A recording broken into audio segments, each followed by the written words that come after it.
Okay, so I got some pineapple here and some nopales, green onion and a yellow bell pepper. Later I'll put garlic, some of this nice fresh garlic here.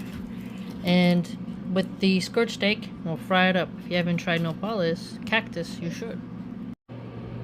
Okay, so we have lime juice, nopales, we have the green onion, and then we have the pineapple, yellow bell pepper, Turkish cumin, black pepper, Salt Lake City salt, and then the organic grass-fed beef skirt steak up in there.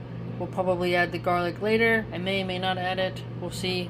I might accidentally forget, but I will probably add it when the meat is more towards the end of cooking.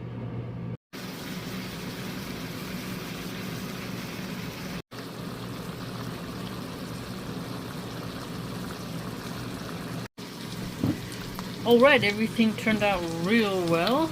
The aroma is fantastic. It'll be served over white organic basmati rice. Looking good. Voila.